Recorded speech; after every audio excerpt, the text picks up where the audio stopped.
Eu quero, nesses minutos em que eu vou conversar com vocês, tentar convencê-los de que nós nunca tivemos um cenário externo tão propício, tão favorável à educação física. E se não estamos avançando mais, é porque a própria educação física acaba sendo a maior ameaça dela. E o trabalho do Conselho, o trabalho das universidades e de vocês, profissionais, deve ser exatamente para superar as barreiras que ainda existem e que dificultam a evolução da profissão, a evolução da área acadêmica e para que isso amplie o reconhecimento social e a efetividade do nosso trabalho, né? Para dizer a vocês qual seria a justificativa para incluir a educação física como uma área relevante para a promoção da saúde e prevenção de doenças, nós poderíamos parar nesse slide.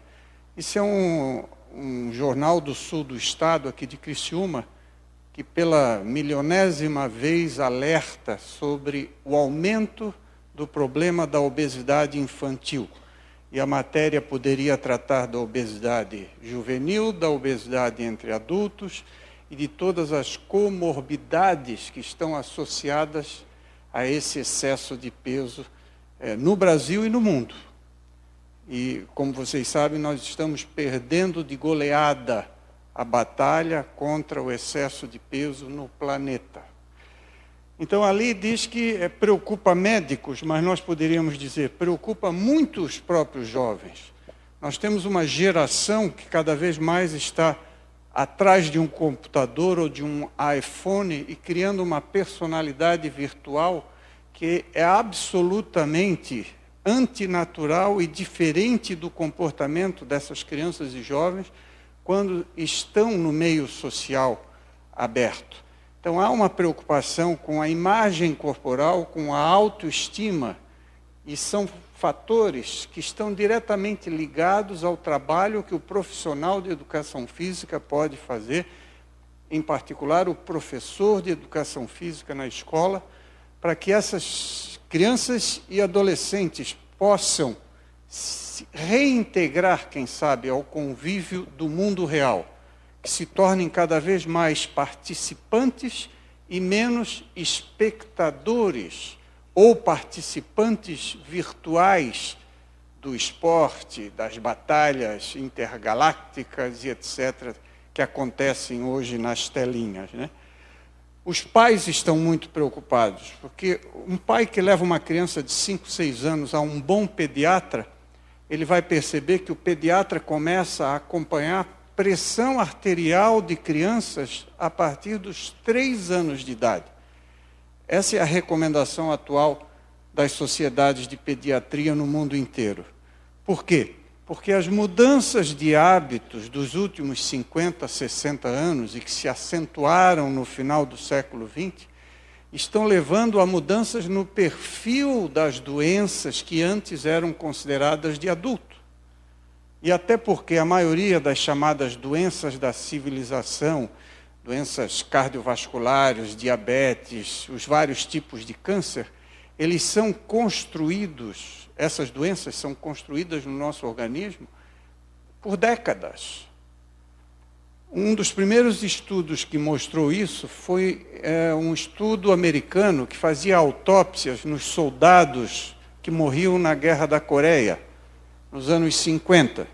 E eles começaram a perceber que jovens de 18, 19 anos que iam para a guerra e morriam com essa idade, já tinham até 30% ou 40% das suas artérias coronárias bloqueadas por má alimentação e, por incrível que pareça, por falta de hábitos de atividade física, apesar de serem soldados. Eram jovens recrutados e rapidamente eram engajados na tropa que ia para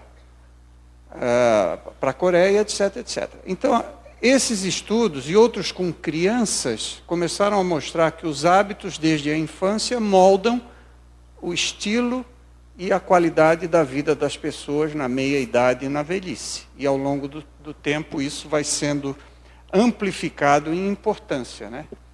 Os administradores da área da saúde e administradores da área econômica da maioria dos países no mundo estão preocupadíssimos com o aumento do excesso de peso e o aumento da incidência das chamadas doenças crônico-degenerativas, porque isso tem um preço a pagar. Em 2005, a Organização Mundial da Saúde editou e lançou um documento mundial que dizia que o Brasil, especificamente, gastaria de 2005 a 2015 50 bilhões de dólares para tratar doenças absolutamente preveníveis, que não precisariam existir nessa faixa de idade precoce que estava acontecendo. Então, há um custo econômico derivado dos hábitos do mundo contemporâneo que está sendo percebido pelas economias. Então, um país rico, um país desenvolvido, é essencialmente um país que tem uma população com bons hábitos relacionados à saúde. Porque isso vai acumulando um déficit, não só em termos de assistência e atenção à saúde, mas em termos econômicos, porque o custo do tratamento de um diabético por 4, 5, 6 décadas, às vezes, porque o diabetes tipo 2 está aparecendo aos 16, 17, 18 anos, em jovens com excesso de peso, principalmente. Então, isso tudo está preocupando administradores. E, sem dúvida, uma vez que a gente sabe que esse crescimento do nível de excesso de peso na população mundial é decorrente de 2 hábitos fundamentais, a prática de atividades físicas no cotidiano das pessoas e a mudança radical que houve na alimentação, desde a mais tenra idade, é óbvio que isso aí tem que preocupar em muito nós, os profissionais de educação física. E tem que preocupar no sentido de nos prepararmos para atender a expectativa da sociedade. Como é que a gente faz isso? Com formação inicial e com formação qualificada. Podemos dizer que o que vocês estão fazendo hoje aqui é formação continuada. E isso tem que acontecer com muito mais frequência. E o Conselho Regional de Educação Física percebeu isso e agora começa a fazer de maneira mais intensiva, para que a gente possa trazer cada vez mais os profissionais que já estão no campo e que, como eu, foram formados com currículos que andavam a reboque da necessidade da sociedade, e não o contrário, possam se atualizar e fazer essa formação necessária e continuada. Eu insisto sempre que as universidades têm que andar anos à frente da sociedade. Se um curso de formação de um profissional de educação física não estiver olhando à frente, 5, 6, 10 anos, ele já está ultrapassado. Tudo que foi apresentado aqui, muito bem apresentado pelas 2 jovens que me antecederam, tem que ser considerado o conhecimento atual. É pouco. Se nós ensinarmos apenas isso que foi comentado aqui, e que a maioria das faculdades de educação física ainda não está incluindo no currículo, já é muito pouco. Porque nós temos que pensar no mundo, na sociedade, nas cidades, nos bairros, daqui a 5, 10 anos, para que a gente possa formar profissionais capacitados e que atendam à expectativa da sociedade. Mas o alerta que elas trazem é interessante e mostram o reconhecimento externo, social, da comunidade, a necessidade sentida do nosso trabalho.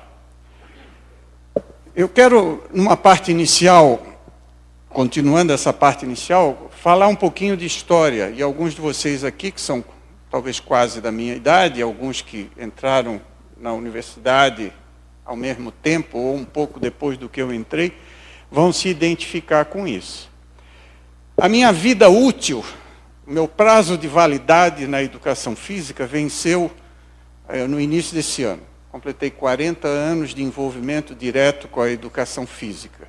aí começa a cheirar mofo e as pessoas começam a reclamar que a gente está repetindo mensagens e histórias e contando muita história em vez de achar soluções. Mas a minha vida inteira eu tentei propor soluções, resolver problemas. Eu acho que nós existimos para isso e a sociedade espera que a gente resolva os problemas relacionados à prática de atividades físicas em todos os contextos e em todas as faixas etárias. Alguns atendem mais crianças, outros mais idosos, outros mais pessoas com deficiência, mas nós temos que atender às expectativas da sociedade. Em 73 eu fiz o meu segundo vestibular, eu estava abandonando um curso de engenharia e comecei na UDESC, a minha faculdade de educação física. E de lá para cá, muita coisa aconteceu, o próprio Discóbolo mudou o seu perfil, seus hábitos e certamente largou o disco. E o que ele tem ali na mão é um iPhone, não aparece bem ali, mas é um iPhone. Então, isso é mais ou menos o retrato do que aconteceu com a sociedade nessas 4 décadas em que eu vivi intensamente a educação física. Quando eu fiz vestibular, essa era a fotografia do mercado, da Ponte Hercílio Luz, era o governo do Colombo Salles. Na verdade, em 73 já tinha um pouco do aterro ali, mas eu gostei tanto dessa foto que eu resolvi excluir o aterro. Mas começava o aterro e a construção daquela segunda ponte, né? Então dá para ver que realmente aquela cidadezinha provinciana atrasada, que era o zero da 101, em 73 a 101 estava completando 5 anos apenas. E já se falava em duplicar naquela época, né? Bom, e naturalmente só existia uma opção de formação, que era a licenciatura em 3 anos, e foi isso que eu fiz na expectativa de me tornar um professor de escola, do ensino fundamental e médio de hoje, né? Ou trabalhar com treinamento esportivo. Os nossos colegas de faculdades eram os pioneiros em Santa Catarina na preparação física de futebol, por exemplo. O professor Iberê Rosa, que muitos daqui conhecem ou ouviram falar dele, estava chegando para ser preparador físico do Figueirense. Naturalmente, sempre foi uma equipe pioneira, mais desenvolvida do que as outras equipes pequenas aqui dessa região da ilha, né? O Iberê, eu não vou me manifestar e dizer qual é a minha equipe, né? O meu time, porque não seria prudente. Bom, muito bem. Então o Iberê foi pioneiro nessa fase e eu cheguei a cogitar, eu digo, olha, eu acho que eu vou me dedicar a essa área de preparação física, que era uma novidade. Estava chegando aqui no Brasil também a notícia do método aeróbico do Cooper, 68. E o que a educação física como área profissional fez quando o método aeróbico de Cooper chegou aqui no Brasil? Torceu o nariz. Quando chegou a aeróbica de salão, que a Jane Fonda divulgava no mundo inteiro, o que a educação física fez no Brasil? Torceu o nariz para a aeróbica. Isso tudo é modismo, isso tudo é modismo. E ficávamos nós repetindo o que os nossos avós haviam ensinado para os filhos e os filhos para os filhos, etc. Eu espero que não estejamos repetindo a mesma situação quando o mundo inteiro diz assim, recomenda-se que todo adulto pratique atividades moderadas por 30 minutos por dia, acumulando 150 minutos por semana. Muitos dos nossos colegas estão torcendo o nariz para esse tipo de mensagem, dizendo, isso é coisa de médico. Vamos abrir o olho e vamos tomar a iniciativa, vamos tomar o assento do motorista. O Ministério da Saúde está trabalhando no programa Saúde na Escola. E muitos colegas professores já vieram me dizer, isso é coisa do Ministério da Saúde e do NASF, não é comigo. Bom, não é com um professor de educação física? Então, virar um fisioterapeuta, uma nutricionista, uma enfermeira, falar de atividade física para os escolares. Então, é tudo conosco, sim. Educação para o trânsito é conosco também. Eu já teria puxado para o currículo da educação física, educação para o trânsito, há muitos anos. Porque quando um aluno chegar em casa e perguntar assim, e aí, Joãozinho, o que você teve? Eu tenho uma opção de histórias do Joãozinho para contar, mas eu vou contar essa da educação para o trânsito. Que as outras o Marino pediu para eu não contar aqui. Mas assim, o que você aprendeu hoje lá? Ah, hoje o professor de educação física falou de como usar a bicicleta para ir e vir da escola, a importância do capacete, de andar na mão direita, de pedalar assim, assado, de dar sinal. Porra, essa tal de educação física está servindo para alguma coisa, não é só para jogar bola.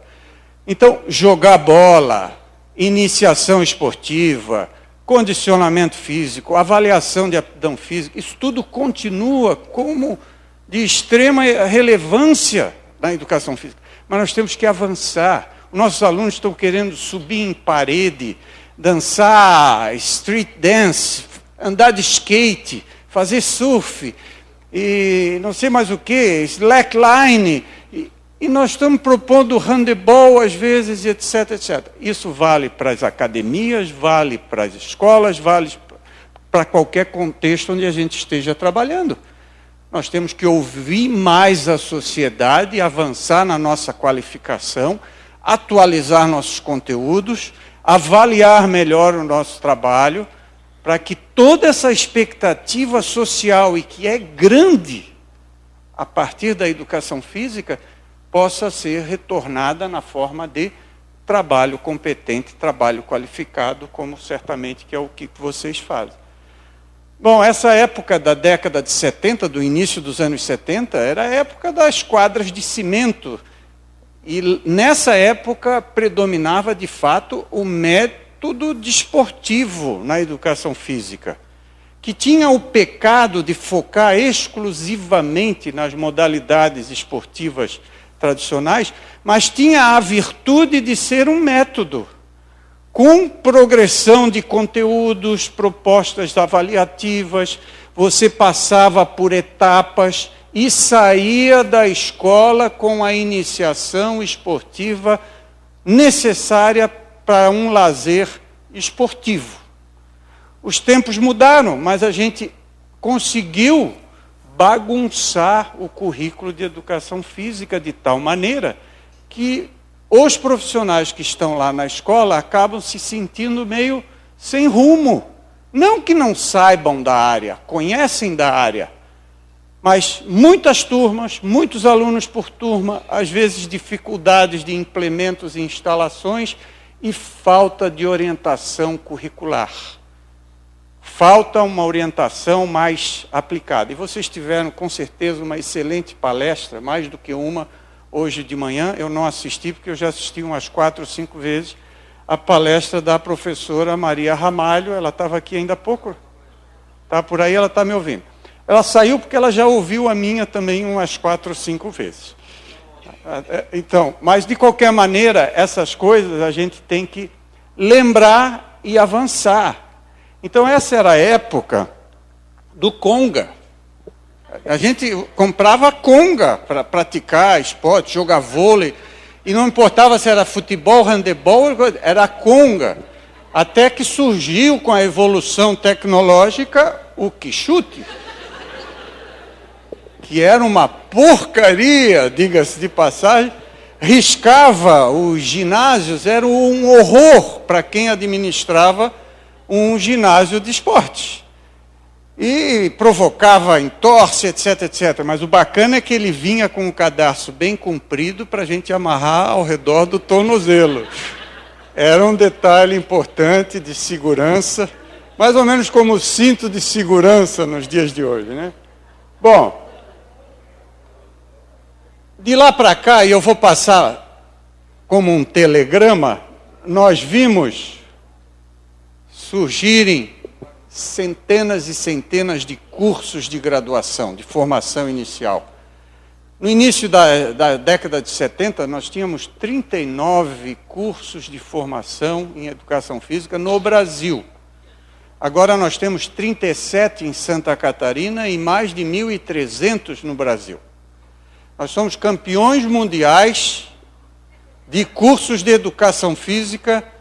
Nenhum país, nem a China, nem os Estados Unidos, que são os inventores da universidade, como nós conhecemos hoje, chegam perto. Então, crescemos em número mais do que precisávamos e acho que não crescemos correspondentemente na qualidade da formação.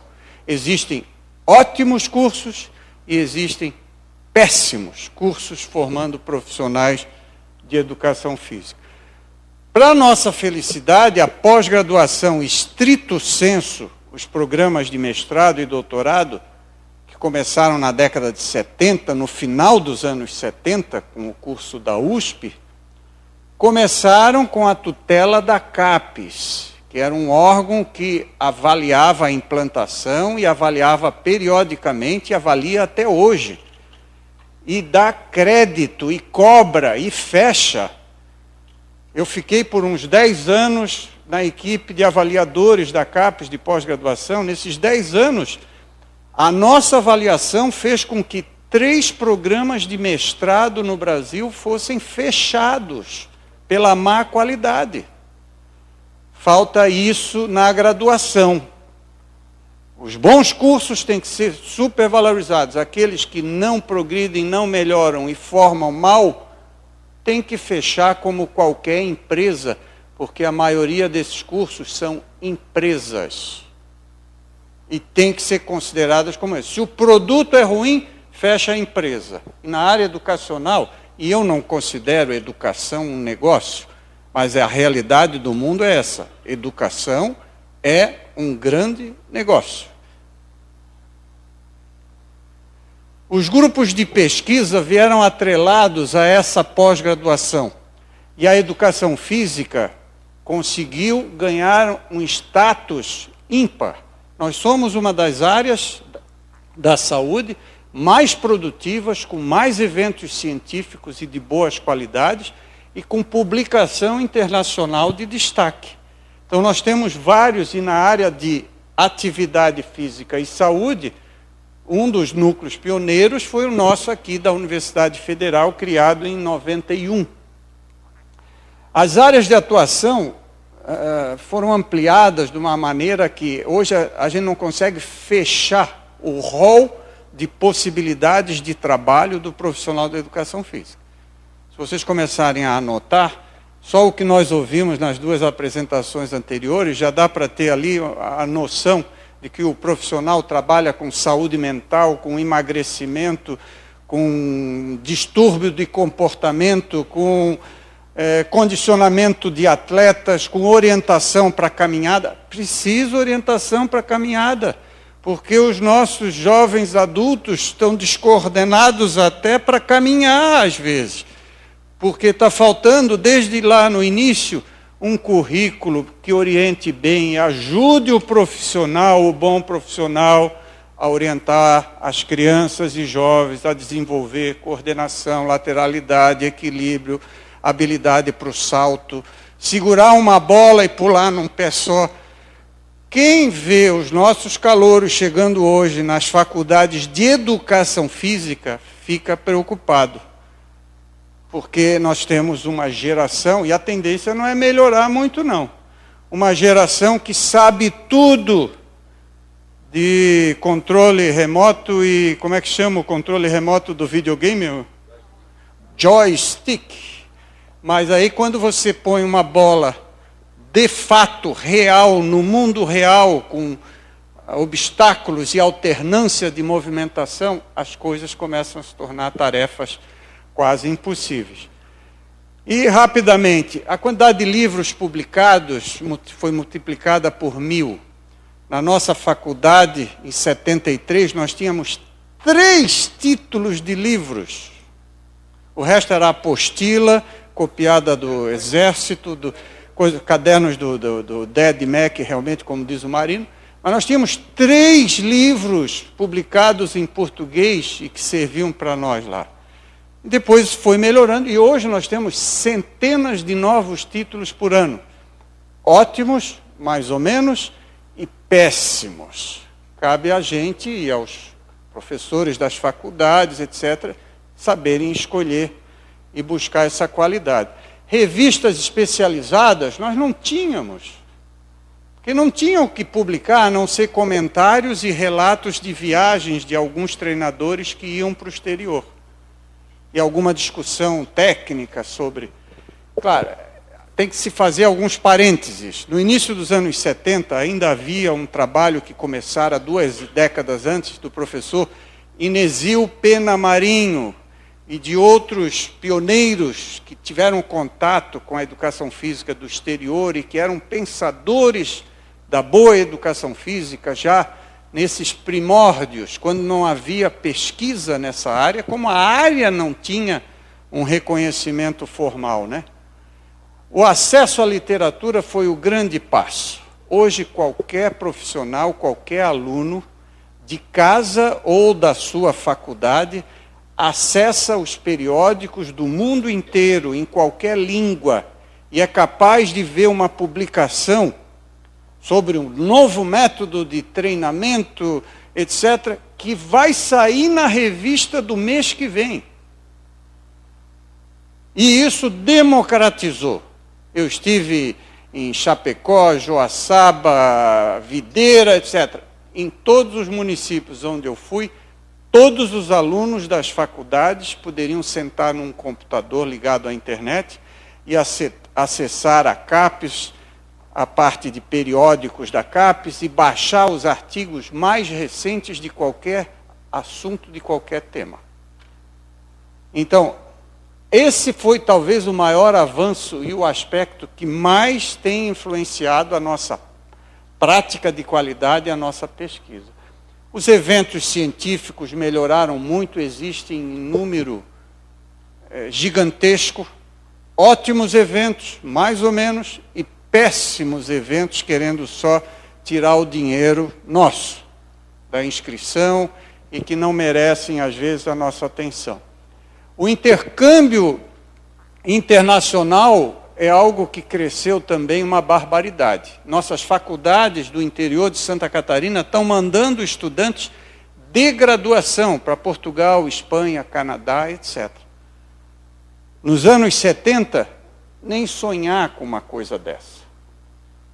Tá certo? Só nos anos 80 que de fato se começou a mandar estudantes para fazer mestrado e doutorado no exterior, como eu tive a oportunidade de estar nesses grupos.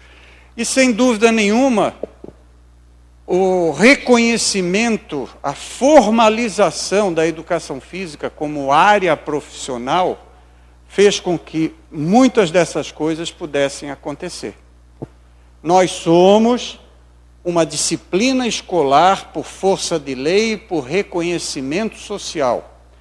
Nós somos uma área do conhecimento que na CAPES, no CNPq, na FAPESC, em todos os órgãos financiadores de pesquisa do Brasil, tem lá uma janelinha chamada educação física.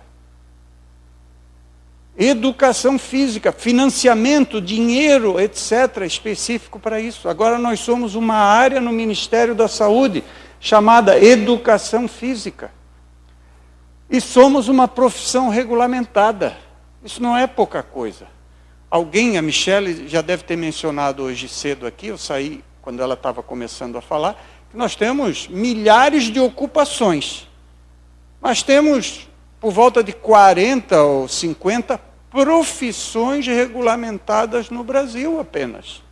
E a educação física é uma delas. E muitos dentro da educação física querem desregulamentar a educação física.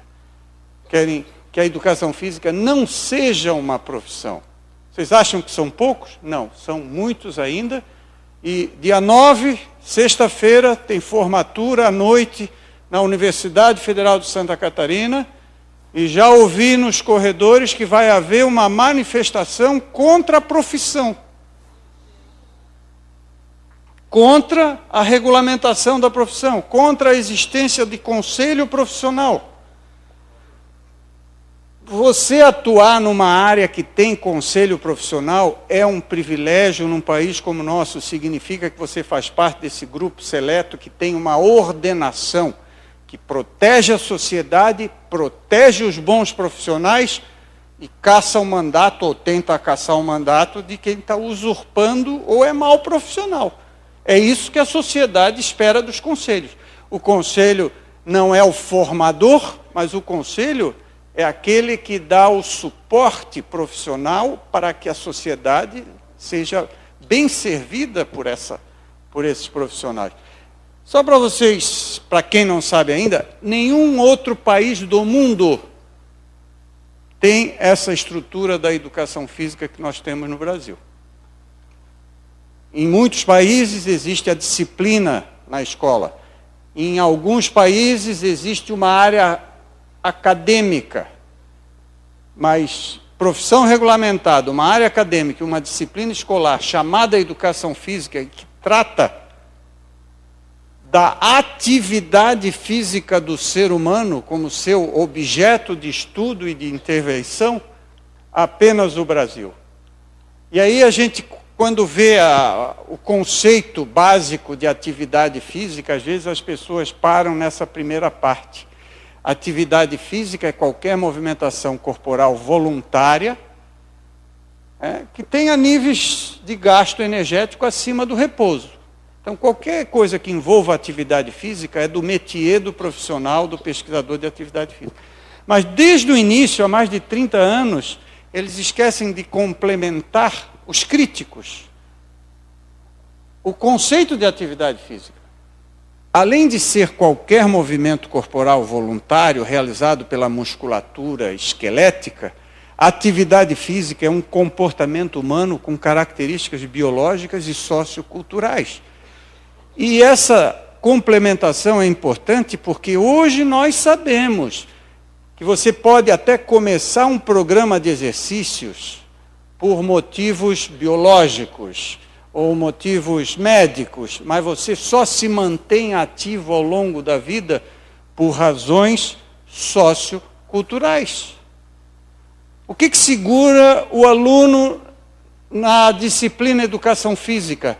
É porque ele melhora a aptidão física, desenvolve a... Não, o que segura o aluno são os motivos socioculturais.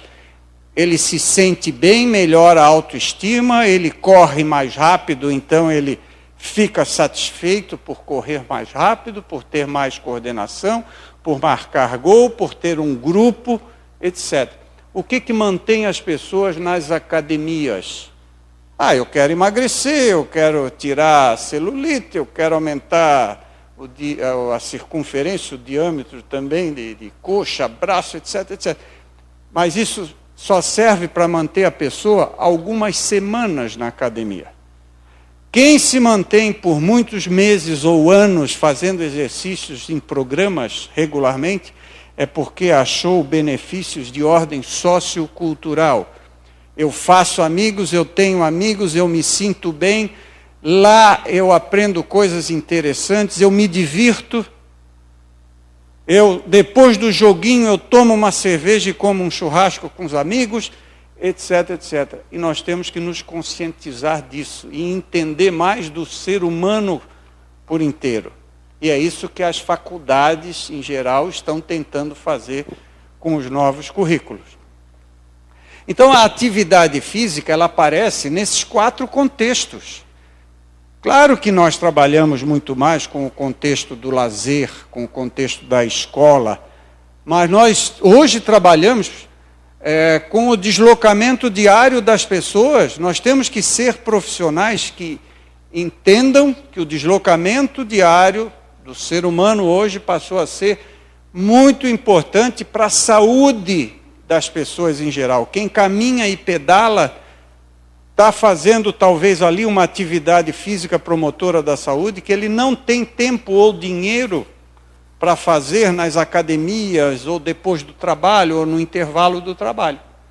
Então, o profissional da educação física, seja na escola ou fora da escola, ele tem que estar atento às questões do esporte, da dança, da aula, do deslocamento ativo. Eu estou atrás de alguma coisa aqui que... etc.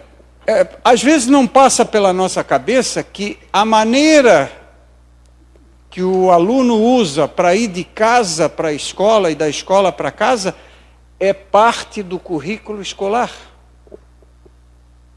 O que o aluno faz no recreio é parte do currículo escolar. Ali se aprende, ali se ensina, para o bem ou para o mal.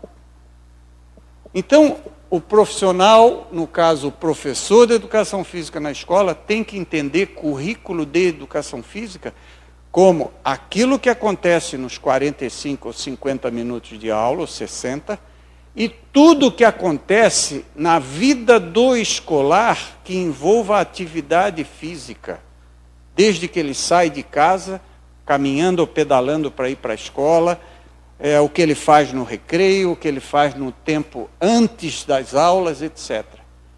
Essa é uma visão moderna de currículo.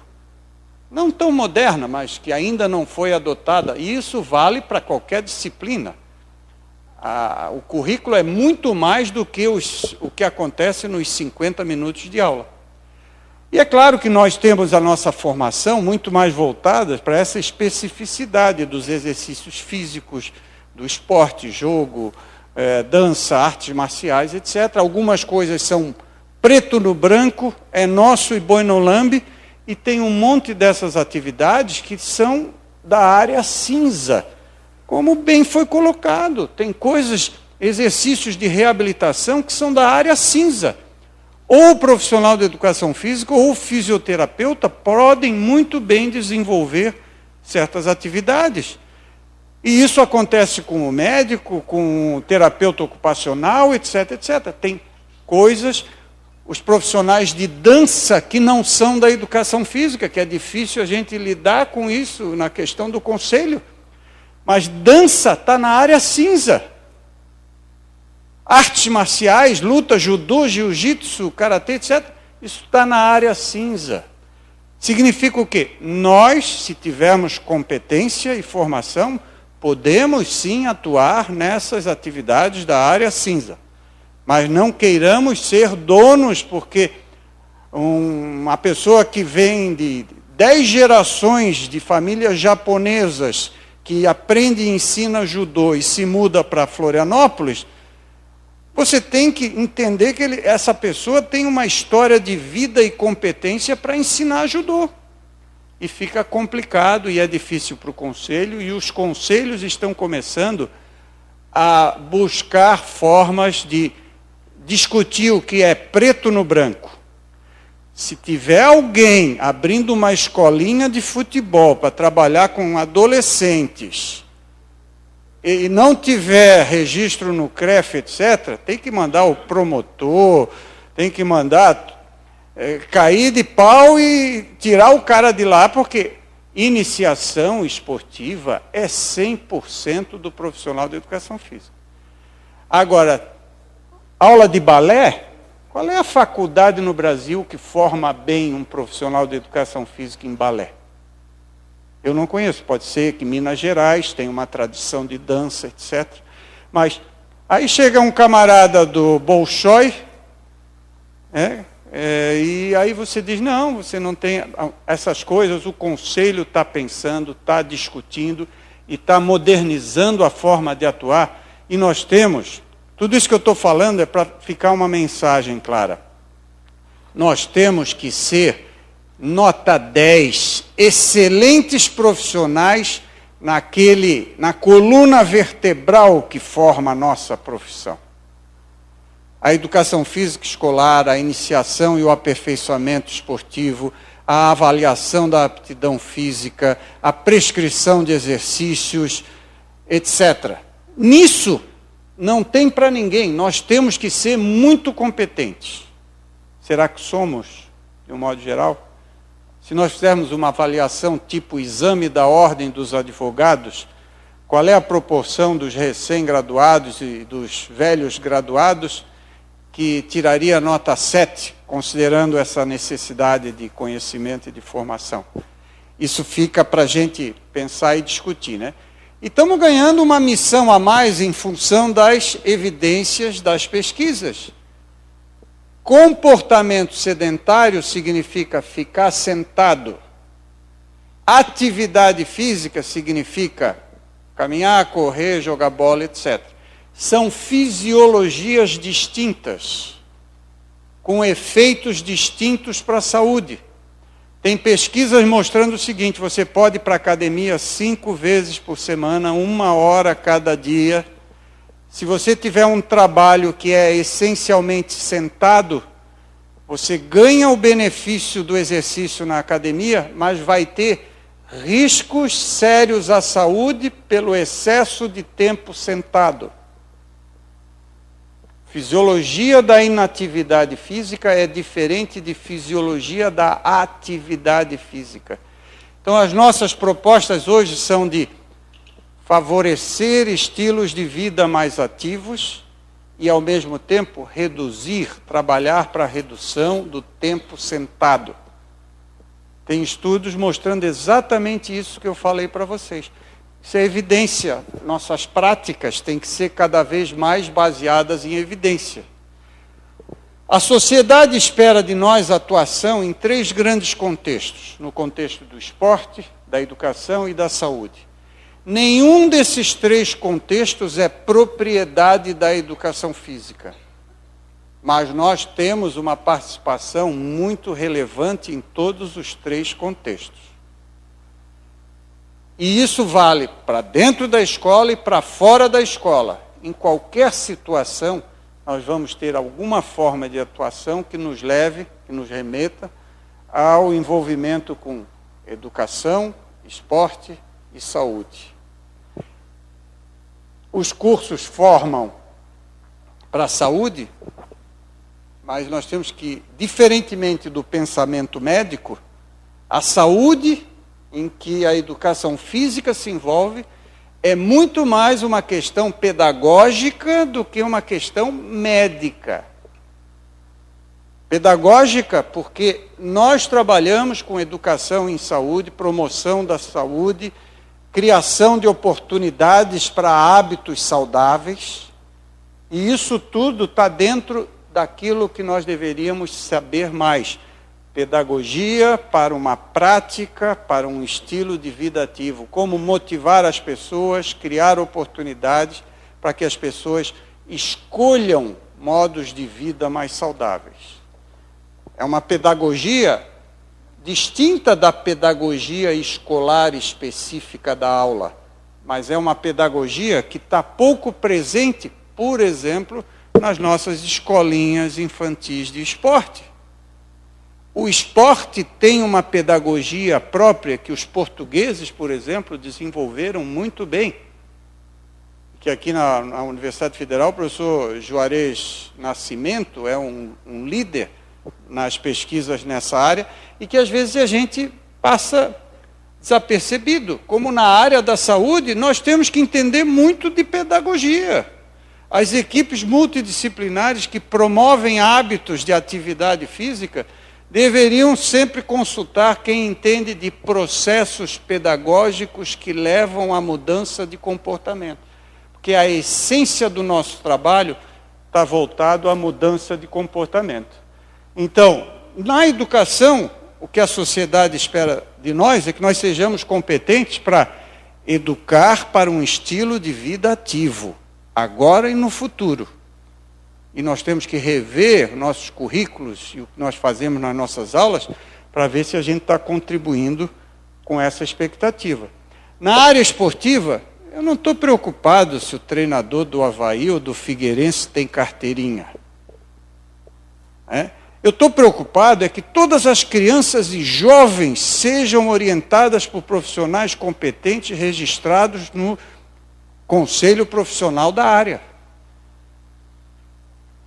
Lá, quem vai ser um gestor de uma equipe olímpica, etc., talvez precise mais da formação da área de administração e de controle de grupos do que propriamente do conhecimento da técnica, do condicionamento, etc. Até porque são grandes equipes profissionais, multiprofissionais, atuando no esporte profissional. Então eu estou provocando alguns pensamentos aqui para que a gente se volte, retorne à base e faça muito bem o que a sociedade espera de nós no básico da educação física. Avaliar a aptidão física, prescrever exercícios, orientar para um estilo de vida ativo, ensinar modalidades esportivas do zero até a quase profissionalização e, quem sabe, a profissionalização. Eu não estou dizendo que a gente não possa. Eu estou dizendo que nós temos que, antes de falarmos das áreas cinzas, vamos fazer muito bem o preto no branco, o branco no preto. Vamos cuidar muito bem dessa coluna vertebral que deve estar nos nossos cursos de formação. Temos que rever o que está sendo feito ali e olhar sempre a sociedade 5 ou 10 anos à frente, para que a gente possa... Vocês sabem, por exemplo, que no Brasil tem quase 5 milhões de jovens praticantes de skate? Qual é a outra modalidade esportiva que pode se gabar de ter essa quantidade de praticantes espontâneos? Praticamente não participam de competições, são poucos que vão a competições, etc.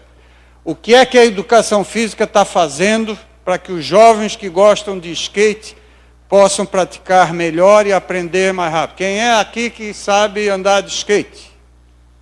1, 2... Que bom! Vocês estão juntando a fome com a vontade de comer. Tem a experiência da infância, da adolescência de vocês e a formação profissional que casa com isso. Sejam especialistas do skate, multipliquem essa possibilidade, desenvolvam processos pedagógicos para o skate, se já não estão fazendo e devem estar fazendo, porque nós precisamos atender essas carências, essas expectativas. E o que vem por aí no futuro, né? E na saúde, sem dúvida, nós trabalhamos com a promoção, né? Eu tenho que andar bem mais rápido aqui. Quem é que está com a plaquinha dos 10 minutos? Ah, ele saiu? Ah, então tá. Então vamos começar a contar a partir de agora. Contando a partir de agora.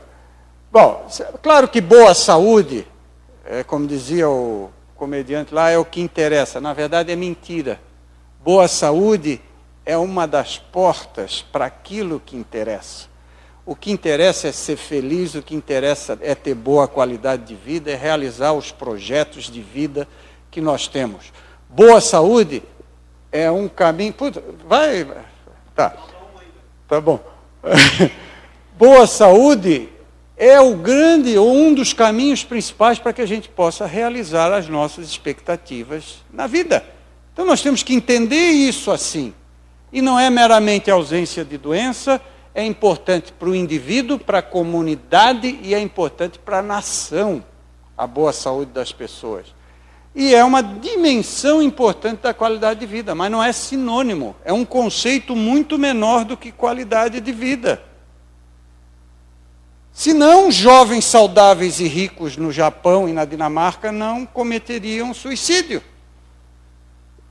Eles têm uma saúde que beira a perfeição, e a saúde financeira igualmente, são educados, estudam, viajam, conhecem o mundo e se jogam, se enfocam. Bom, por quê? Porque a qualidade de vida é algo diferente da condição de saúde. A condição de saúde favorece uma boa qualidade de vida, mas não é sinônimo. Certo? Uma pessoa pós-infartada e com um alto risco de um segundo infarto, se ela se cuida e se organiza e tem projetos na vida, ela pode perfeitamente se sentir bem. Mas o nosso programa agora é de 60 minutos, hein? É isso, né? E falta só 10? Ah, então é tranquilo.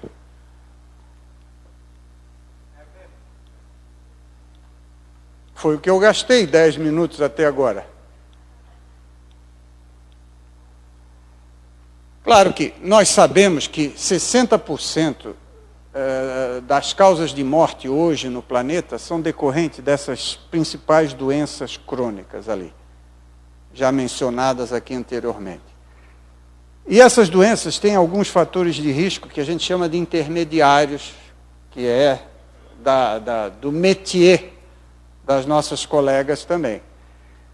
Mas o que nos interessa aqui é que cada vez mais há evidências de que 3 comportamentos são fortíssimos determinantes, tanto desses fatores de risco intermediários, quanto dessas doenças que mais matam no planeta.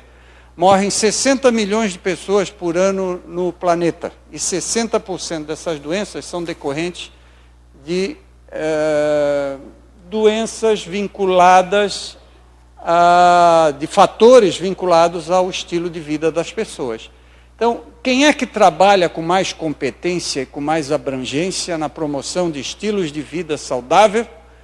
O profissional de educação física, sem dúvida nenhuma. Nenhuma outra área profissional tem a diversidade, a competência, a capacidade de congregar expertise para promover estilos de vida ativos e saudáveis. E nós temos que entender, valorizar, ter formação continuada para isso. Importante a gente saber que em 5 anos os dados das capitais brasileiras mostraram que a proporção de adultos obesos passou de 11% para 16%. Isso é um crescimento mais rápido do que o que acontece nos Estados Unidos. Se continuarmos nesse ritmo, em 2040 nós vamos ter no Brasil o que os Estados Unidos têm hoje. 65% de pessoas com excesso de peso e mais de 30%, 1/3 da população adulta obesa. E vocês sabem o custo disso? Não queiram imaginar. O PIB do Brasil vai ficar minúsculo para atender às consequências, já é um pibinho, como eles dizem, né? Para atender às consequências desse crescimento e do que vai associado a isso. Demorou? Bom, o que mais afeta a nossa saúde? Historicamente, a saúde coletiva tem nos ensinado. O ambiente, claro que era a água, o frio, o calor, o ar poluído, etc., que eram, historicamente, o fator número 1. E continuam sendo em algumas regiões onde falta saneamento básico, onde há muita poluição do ar, a água não é tratada, etc. O fator hereditário, claro que é um determinante da nossa saúde, mas cada vez mais a gente entende a vinculação da hereditariedade com o ambiente e com os nossos hábitos. A atenção à saúde é muito importante, mas o que nós sabemos hoje? Para 2/3 da população mundial que tem uma atenção à saúde, pelo menos razoável, é o estilo de vida o principal fator determinante da saúde e da qualidade de vida das pessoas. Significa, atendidas as necessidades básicas humanas, a partir dali, disparadamente, o fenômeno, o fator, o determinante mais importante é o nosso conjunto de hábitos. E é exatamente assim que a gente define estilo de vida, o conjunto das nossas ações habituais. Estilo de vida não é desejo, vontade, atitude ou projeto. Estilo de vida é aquilo que a gente faz habitualmente.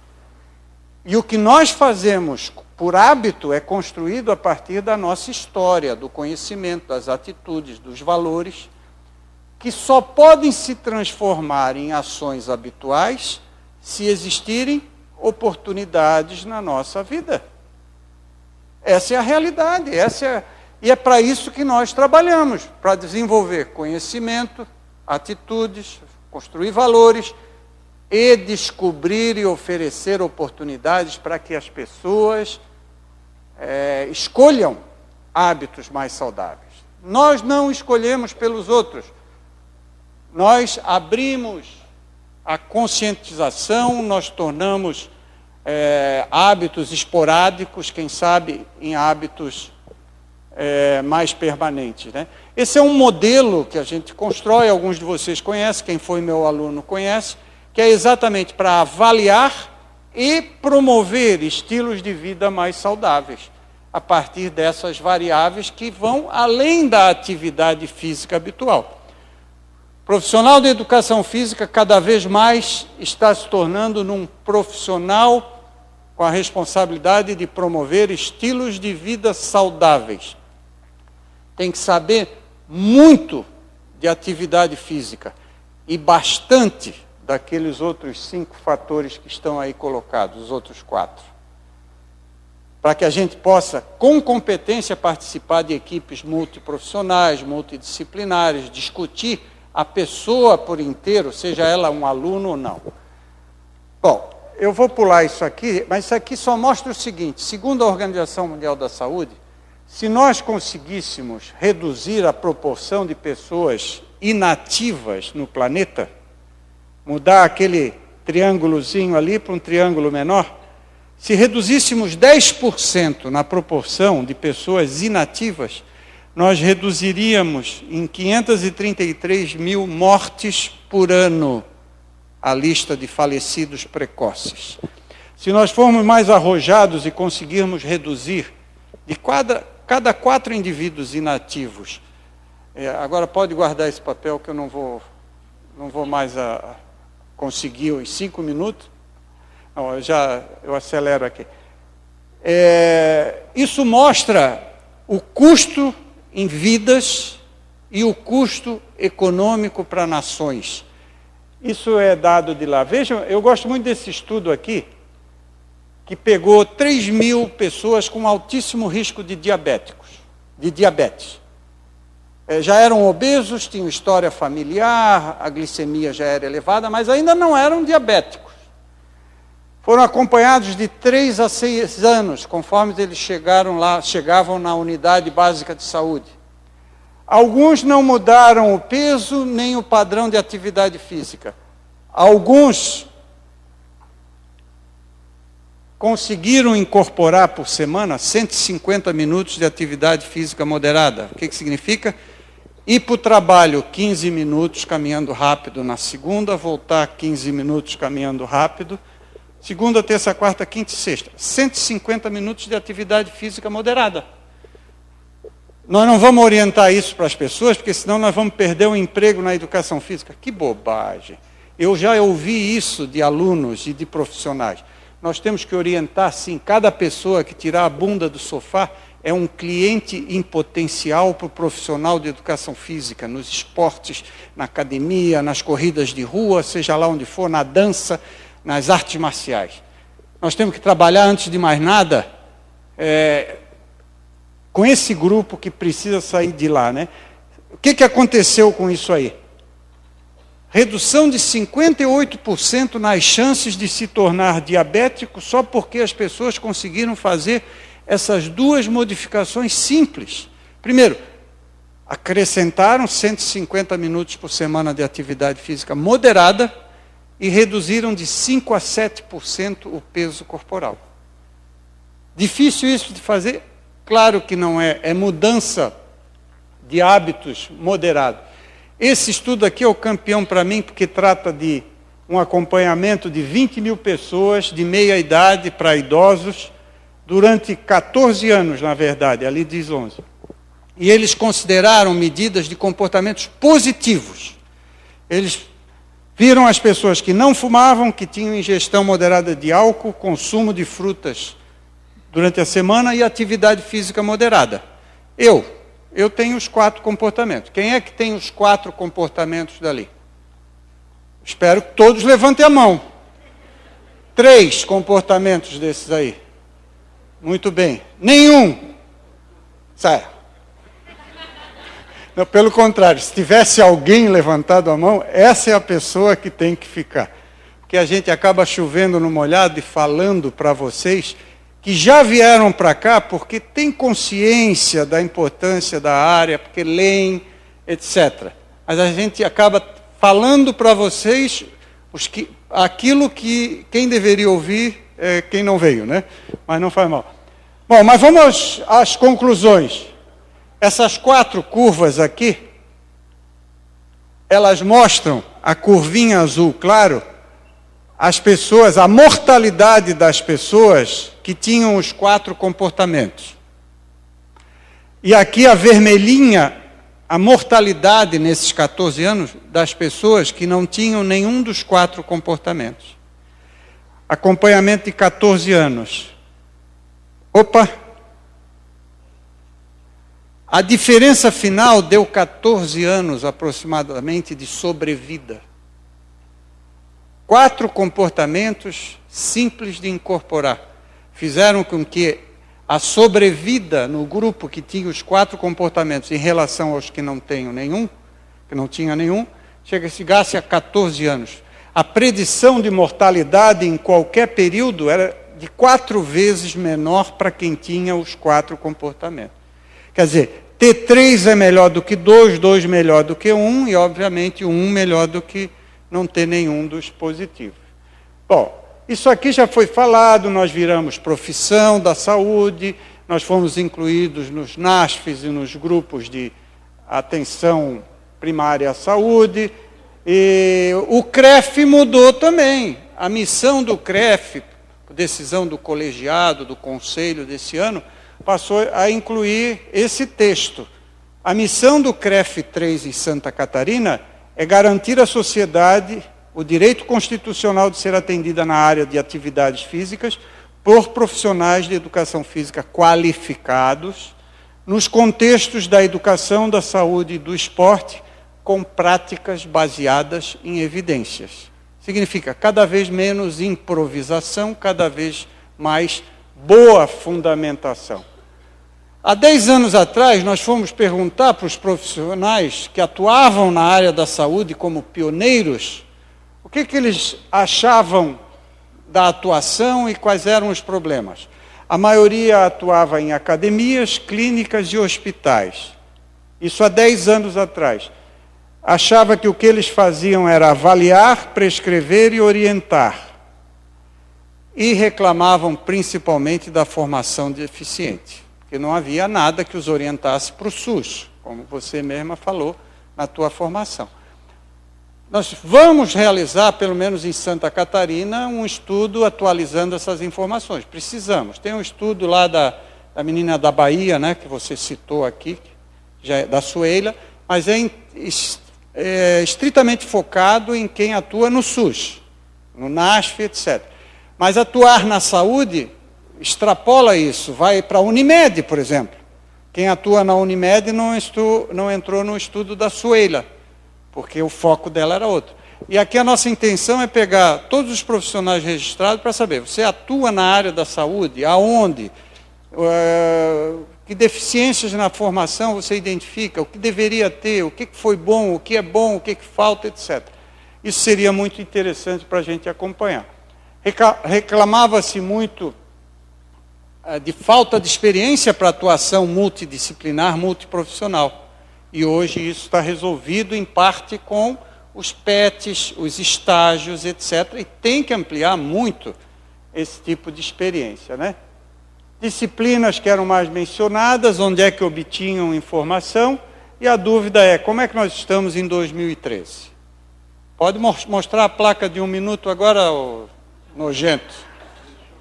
Cadê ele? Ah, ele está aqui. Espera aí, deixa ele chegar aqui, ele vai mostrar agora. Cadê? Bom, pronto, ganhei 10 com isso. Essa foto é bonita, é aqui da ilha, né, na canoa. Né? Concluir, tá bom. Esse slide reflete o que nós fazemos com a nossa vida ao longo da nossa história de vida. O que nós comemos, bebemos, fazemos, etc., vai decidir se nós escolhemos um caminho de cima ou de baixo para 90% ou 95% das pessoas. Isso não é determinístico. Sempre vão existir as velhinhas que comemoram 100 anos fumando, bebendo, e usando drogas, etc. E sempre vão existir os nossos amigos que com 25, 30 anos desenvolvem um câncer, eram ativos, etc. Todos nós temos histórias como essas para contar. Mas esses extremos representam talvez 5% da população. Para nós todos aqui, não tenham dúvida de que o que nós escolhermos no nosso estilo de vida, no nosso padrão de vida, vai decidir se nós caminhamos por aqui ou caminhamos por ali, sem dúvida nenhuma. E a educação física cada vez mais se torna profissão, com a meta, missão, visão, objetivo, tarefa de promover estilos de vida ativos e saudáveis, seja com crianças, com adolescentes, adultos jovens, na meia-idade, idosos, etc. E aí, seja com aqueles aparentemente saudáveis, com trabalhadores, num contexto específico, pessoas com deficiência, doentes crônicos, atletas, etc. Nossa missão, promover estilos de vida ativos e saudáveis. Isso é o que a sociedade espera de nós. Seja nas escolas, seja nas academias, seja nas unidades básicas de saúde, clubes, parques, praças, empresas. Qual é a nossa missão, nossa meta, nosso trabalho, nossa tarefa? Promover estilos de vida ativos e saudáveis. A palavra promover é muito forte, porque ela empodera o cliente, o aluno, o paciente, o sujeito. Nós somos facilitadores. Nós podemos passar informação, educar, conscientizar, motivar, ajudar as pessoas a mudar atitudes e ajudar a criar oportunidades para que esse conhecimento, essas atitudes e esses valores positivos possam ser transformados em... O que caracteriza o estilo de vida? Ação, agir, fazer. E fazer cotidianamente. E é isso, essa é a nossa missão como profissão. Ajudar as pessoas a escolher e incorporar hábitos ativos e saudáveis. Para a criança de 7 anos, os procedimentos e as oportunidades são de um tipo. Para camaradas de 60 anos, mais gordinho, etc., etc., é outra coisa. Pessoas com deficiência física, é outra coisa. Mas o que nos une é essa missão, essa meta, essa proposta. Como é que a gente se prepara para isso? Com competência, que depende de conhecimento, habilidades e atitudes, com evidências científicas, sem esquecer a experiência acumulada e o bom senso. Mas as evidências científicas cada vez mais têm que nortear o nosso trabalho. Então é preciso que haja uma mudança de atitude e comportamento dos próprios profissionais, nós, e dos gestores em geral, seja na saúde, na educação ou na educação física em particular. A formação qualificada e o registro profissional são condições sine qua non para que a gente se torne uma profissão respeitada, valorizada, competente, com profissionais qualificados. Práticas baseadas em evidências significa reduzir ao mínimo a improvisação, entender o que funciona, onde funciona, com quem funciona, etc., etc., etc. E liderar pelo exemplo. Liderar pelo exemplo. Isso é fundamental. Eu estraguei a brincadeira. Pois é, porcaria do coisa aqui. Eu nunca fui radical em nada, mas eu sempre fui coerente entre o que eu falo, o que eu ensino, o que eu escrevo e o que eu faço. Por isso eu só falo, escrevo e ensino coisas fáceis de incorporar na vida. Quer dizer, o equilíbrio entre o que você propõe como profissional e aquilo que você incorpora como pessoa é o teu cartão de visita. Então, nós não temos que ser monges, nem atletas, nem campeões de fisiculturismo, mas nós temos que ser profissionais que tenham comportamentos coerentes com as mensagens, os ensinamentos e tudo aquilo que a gente inclui nas nossas propostas de trabalho. E até para eu ser coerente, vocês já viram aí, na verdade, o peixe que eu peguei nesse dia não era aquele ali. Era o outro ali, eu não vou sair daqui como mentiroso, só por causa de 2 palmos no... E quem souber que peixe é esse, ganha um livro. Xerelete ganhou um livro.